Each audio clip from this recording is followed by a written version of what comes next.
ಕಾಂಗ್ರೆಸ್ನ ಟಿಕೆಟ್ ಬಂಡಾಯ ಎದ್ದಿದ್ದು ಸಿಎಂ ನಿವಾಸದಲ್ಲಿ ಕಾವೇರಿಯಲ್ಲಿ ಸಂಧಾನ ಸಭೆಯನ್ನು ಕೂಡ ನಡೆಸಲಾಗಿದೆ. ಸಂಧಾನ ಸಭೆ ಸಕ್ಸಸ್ ಆಗಿದ್ಯಾ ಇಲ್ವಾ? ಸಭೆಯಿಂದ ಹೊರಬಂದವರು ಆಡಿದಂತಹ ಮಾತುಗಳೇನು?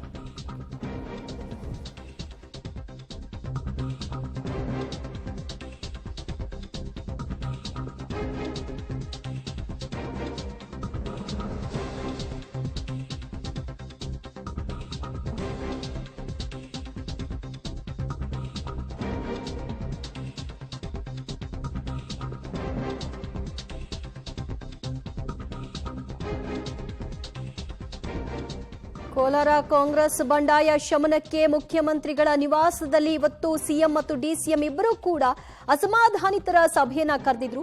ಸಚಿವ ಎಂಸಿ ಸುಧಾಕರ್, ಕೊತ್ತೂರು ಮಂಜುನಾಥ್, ನಂಜೇಗೌಡ ಮತ್ತು ಇಬ್ಬರು ಎಂಎಲ್ಸಿಗಳು ಕೂಡ ಭಾಗಿಯಾಗಿದ್ರು. ಹೈಕಮಾಂಡ್ ನಿರ್ಧಾರಕ್ಕೆ ನಾವು ಬದ್ಧರಾಗಿದ್ದೀವಿ, ಯಾವುದೇ ಅಭ್ಯರ್ಥಿಯನ್ನ ಕಣಕ್ಕಿಳಿಸಿದ್ರು ಕೂಡ ನಾವು ಅವರ ಪರವಾಗಿ ನಿಲ್ತೀವಿ ಅನ್ನುವಂತಹ ಒಮ್ಮತದ ಅಭಿಪ್ರಾಯಕ್ಕೆ ಬರಲಾಗಿದೆ ಸಭೆಯಲ್ಲಿ. ನಾವೆಲ್ಲ ಮಾತಾಡಿದಂಥ ಸಂಧಾನ ಸಭೆ ಯಶಸ್ವಿಯಾಗಿದೆ. ನಾವೆಲ್ಲ ನಮ್ಮ ಶಾಸಕರು ಏನು ಹೇಳಿದ್ದಾರೆ ಅಂದರೆ, ಮುಖ್ಯಮಂತ್ರಿ ಮತ್ತು ಉಪಮುಖ್ಯಮಂತ್ರಿ ಹಾಗೂ AICC ಏನು ತೀರ್ಮಾನ ತಗೋತದೆ, ಹೈಕಮಾಂಡ್ ತೀರ್ಮಾನಕ್ಕೆ ನಾವೆಲ್ಲ ಬದ್ಧರಾಗಿರ್ತೀವಿ. ಯಾರಿಗೆ ಸಹ ಟಿಕೆಟ್ ಕೊಟ್ರೂ ನಾವು ಗೆಲ್ಲಿಸುವಂಥ ಜವಾಬ್ದಾರಿ ನಮ್ಮದು ಅಂತ ಇವತ್ತು ಈ ಸಭೆಯಲ್ಲಿ ಹೇಳಿದ್ದಾರೆ. ಅದೇ ಪ್ರಕಾರ ನಾವೆಲ್ಲ ಬಂದು ನಾಳೆ ಪ್ರೆಸ್ಸಿಗೆ ನಾವು ಹೇಳ್ತೀವಿ ಅಂತ, ಅದೇ ಪ್ರಕಾರ ಸಂಧಾನ ಯಶಸ್ವಿಯಾಗಿದೆ ಅಂತ ಹೇಳಲಿಕ್ಕೆ ಬಯಸ್ತಾ ಇದ್ದೀವಿ. ನೋಡಿ, ನಿನ್ನೆ ಕನ್ಫ್ಯೂಷನ್ ಇತ್ತು, ಇನ್ನೂ ಯಾವುದು ಟಿಕೆಟು ಅನೌನ್ಸ್ ಆಗಿರಲಿಲ್ಲ ಕೋಲಾರ ಜಿಲ್ಲೆಗೆ. ಆದರೆ ನಮ್ಮ ಶಾಸಕರುಗಳಿಗೆ ಸ್ವಲ್ಪ ಅದ್ರ ಬಗ್ಗೆ ಕನ್ಫ್ಯೂಷನ್ ಇತ್ತು.